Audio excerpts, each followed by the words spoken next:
Hello, I'm Micaiah Parker with the Sundance School of Riding. This is our farrier, Chip Armstrong, with El Zapatero Farrier Service. This gorgeous horse belongs to Rebecca Brown, our other instructor, and his name is Moose. Today he gets new shoes. Chip starts off by taking the shoes off of the horse's feet first. He does this with a rubber mallet and a clinch cutter. The horse is trained to let his feet rest on what is called a hoof stand to make this and other jobs easier. The horse's feet are done in pairs, so the farrier will do the 2 front feet first, and then after that he'll move on to the 2 hind feet. The next step is to take the shoe off all the way. For this, Chip holds Moose's foot between his knees to use both hands. Then he will use pinchers to lever the shoe off of the foot. Fortunately, these shoes are not worn enough to need new shoes, so we will get to do what is called a reset.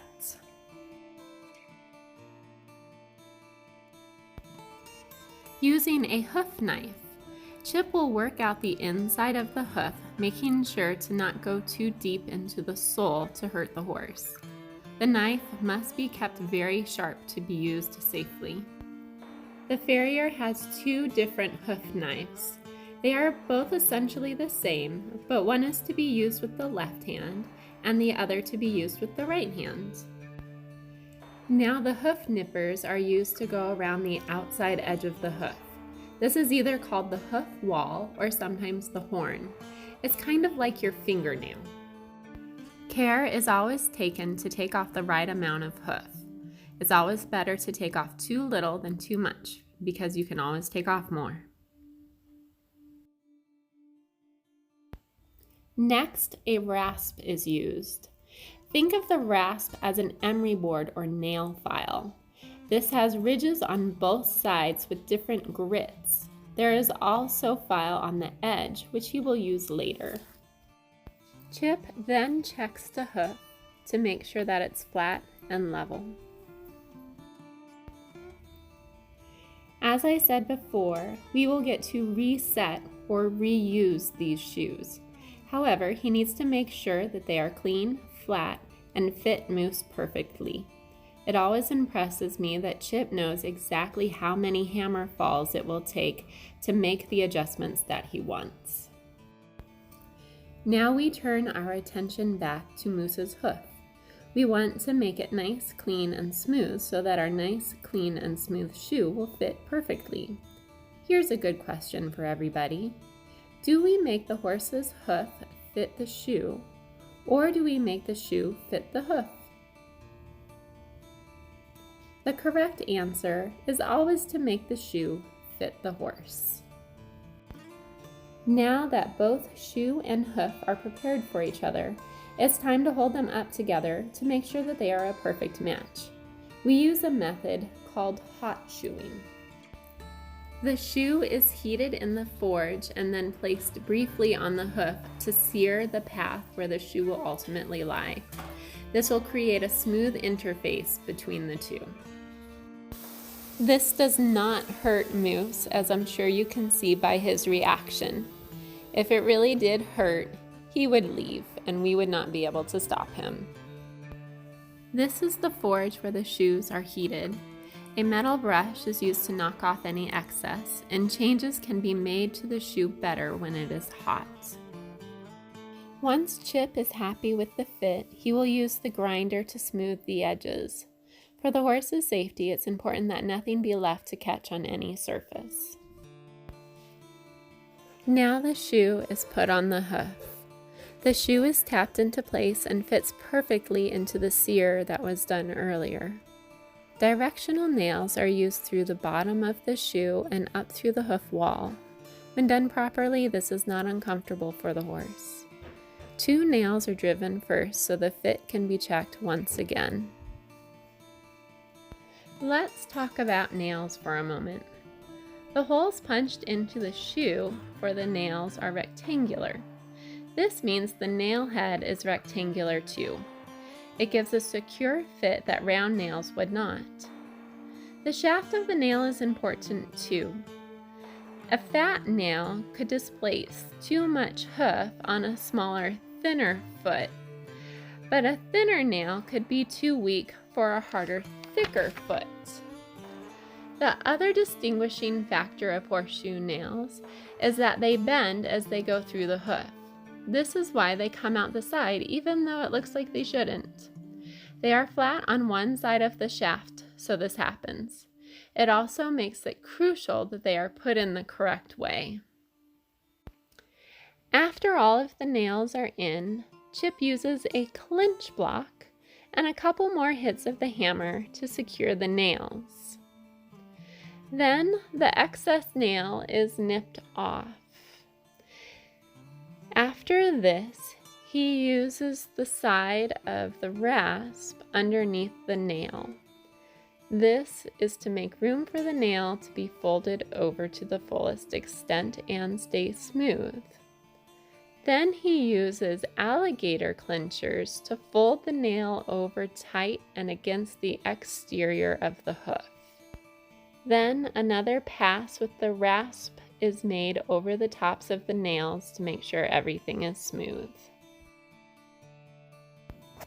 Now it's time to put on Moose's other front shoe. Chip is using what are called keg shoes.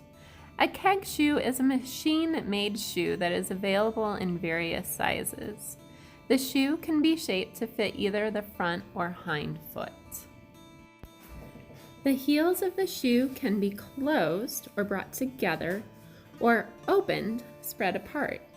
One side can open or close more than the other to fit the horse and give support. When looking at the bottom of the shoe, you can see the nail crease. Along this crease is where the nail holes are punched. It must line up with the hoof's white line. This is the division between the laminate and the hoof wall. As Moose's foot is brought forward and put on the hoof stand, notice how the toe of the horse's hoof and the toe of the shoe are offset. This brings us to the topic of breakover. Breakover is a short process of the horse's heel lifting from the ground and rotating over the toe as the foot leaves the ground and the horse moves forward. The angle and length of the hoof and shoe type determine the breakover point. This can maximize your horse's soundness and performance. Now it's time to go through the same process on Moose's hind feet.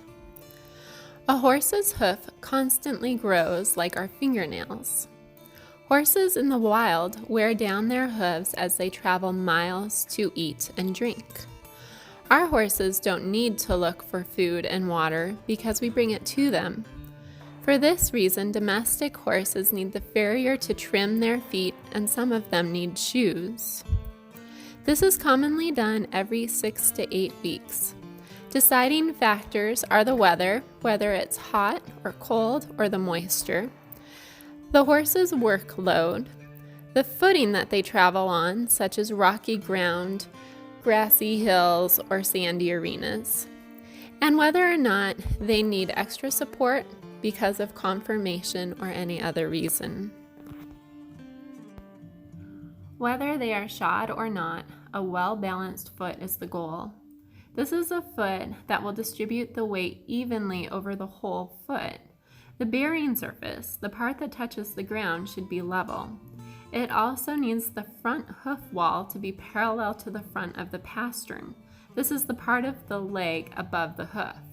This is referred to as the hoof-pastern axis. If there is any doubt whether the foot is balanced, the length of the sides of the foot can be measured. Also, an ideal front foot conformation is when the front wall of the hoof, the pastern, and the slope of the heel are at an angle of 45 to 50 degrees. The hind feet are normally slightly steeper than the front, having a hoof pastern axis between 50 and 55 degrees. Here you can see Chip pairing the loose flakes from the sole and trimming the frog. The frog is the triangular shaped tissue on the bottom. The apex, or pointy part, points to the front of the hoof. The base is wider and extends out the back. The hoof's center balance is approximately at the apex of the frog. The frog also helps the horse in many ways. It is a source of traction and a shock absorber. Also, when pressure is put on it, it assists blood flow back up the leg. The hoof wall is trimmed equally on both sides. More is usually needed to be removed around the toe, which grows faster than the heel. As you can see, Moose's hoof is white with darker spots. These spots are from where the nails iodize the hoof. There has long been debate as to whether or not white hooves are as strong as black hooves. Some farriers are convinced that the color of a foot can be directly related to whether that hoof is going to be strong or weak. However, there are many shoers who will not accept this as a rational claim because scientific evidence says that there is no strength difference between the two hoof pigments. As Chip tacks the shoe on, you can see the clips he has made. They are a triangular tab of metal that sticks up on the edge of the shoe. They can be made on the toe or the front center of the shoe, or on the sides. These can help to take some strain off of the nails and hold the shoe more securely. They can also be used for a variety of therapeutic applications. As Chip finishes up this last foot, I want to thank you for watching and sharing this video. I hope it was fun and educational.